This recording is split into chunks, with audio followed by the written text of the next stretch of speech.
ក្នុងសតវត្សទី21នេះបច្ចេកវិទ្យារីកចម្រើនយ៉ាងខ្លាំងអស្ចារ្យអ្វីៗគ្រប់យ៉ាងគឺស្ថិតក្នុងដៃមនុស្ស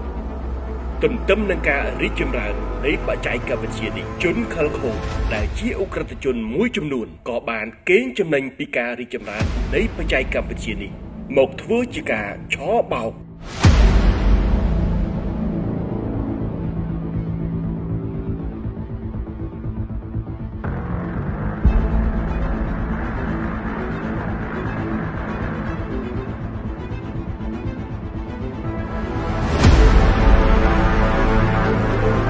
ការឆបោកបែបនេះយើងមិនហៅថាការ hack ឬការលួចយកនោះទេព្រោះថា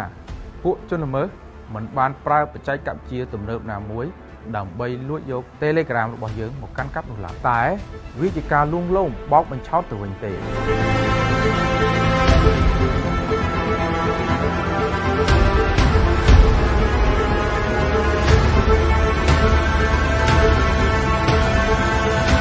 ចំណុចនេះហើយដែលអ្នកប្រើប្រាស់មិនសូវជាចាប់អារម្មណ៍ក៏ធ្វើការ screenshot តាមសំណើរបស់ជនល្មើស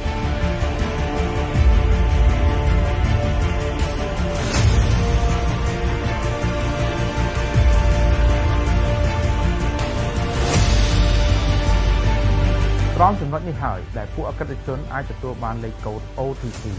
ដែលជាឱកាសឲ្យអក្រិតជនអាច log in ចូលកាន់កាប់ Telegram របស់យើង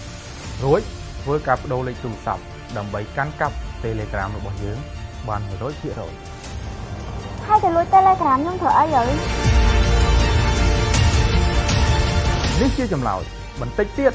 ជនសង្ស័យនឹងខ្លាចបន្លំជាជនរងគ្រោះរួចផ្ញើសារទៅកាន់មិត្តភ័ក្តិឬសាច់ញាតិរបស់ជនរងគ្រោះដើម្បីឲ្យធ្វើការផ្ទេរប្រាក់មកឲ្យ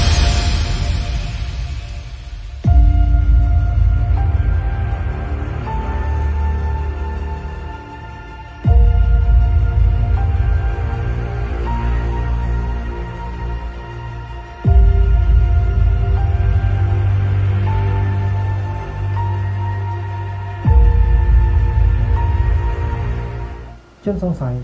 ប្រើអីដើម្បីដកលុយចេញពីធនាគារ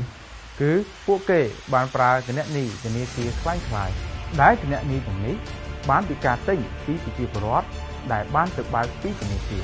ដោយអ្នកទាំងនោះទទួលបានកម្រៃចន្លោះពី50ទៅ$200ហើយក្រុមជនសង្ស័យក៏មិនទៅបើកប្រាក់ដោយខ្លួនឯងដែរពួកគេនឹងរកអ្នកផ្សេងឲ្យទៅបើកជំនួស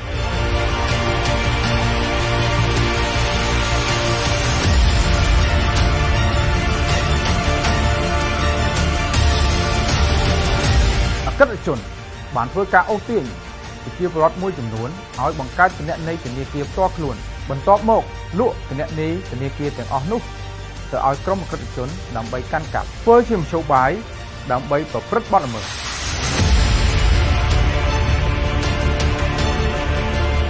រីឯវិធីមួយទៀតគឺការអូសទាញប្រជាពលរដ្ឋដែលមានគណនីធនាគារដោយធ្វើការទទួលនិងទូទាត់ប្រាក់ជំនួសដោយផ្ដល់នូវកម្រៃជើងសារករណីលួងលោមបោកបញ្ឆោតលួចយក Telegram របស់ជនរងគ្រោះទៅប្រព្រឹត្តបទល្មើសជនល្មើសត្រូវទទួលទោសតាមច្បាប់ព្រហ្មទណ្ឌនៃព្រះរាជាណាចក្រកម្ពុជាពីបទអំពើលួចមាត្រា252និងបទអំពើឆបោកមាត្រា377ដែលត្រូវផ្តន្ទាទោសដាក់ពន្ធនាគារពី6ខែទៅ3ឆ្នាំនិងពិន័យជាប្រាក់ពី1លានរៀលទៅ6លានរៀលរីឯបុគ្គលផ្ដល់ជាមធ្យោបាយសម្រួលឲ្យការប្រព្រឹត្តបទល្មើសក្រោមរូបភាពឲ្យឬលក់នៅគណនីធនាគាររបស់ខ្លួនឬអ្នកដទៃនឹងស៊ីឈ្នួលទៅដកប្រាក់ដែលកាត់ចេញពីបទល្មើសនិងក្លាយជាអ្នកសំគំនិតដែលត្រូវផ្ដន្ទាទោសដូចនឹងបុគ្គលដែលប្រព្រឹត្តផ្ទាល់មាត្រា29នៃក្រមព្រហ្មទណ្ឌមួយវិញទៀតសម្រាប់អ្នករាល់គ្នាដែលទទួលបានសារពីមិត្តភ័ក្តិឬសាច់ញាតិដែលតាក់ទងទៅនឹងការស្នើឲ្យផ្ទេរប្រាក់សូមត្រួតពិនិត្យឲ្យបានច្បាស់លាស់និងសួរព័ត៌មានឲ្យបានជាក់លាក់តាមរយៈការហៅទូរស័ព្ទទៅផ្ទាល់មុននឹងធ្វើការផ្ទេរឬផ្ញើប្រាក់ទៅកាន់ពួកគេព្រោះថាអ្នកមិនអាចដឹងបានទេមិត្តភ័ក្តិឬសាច់ញាតិរបស់អ្នកមួយណា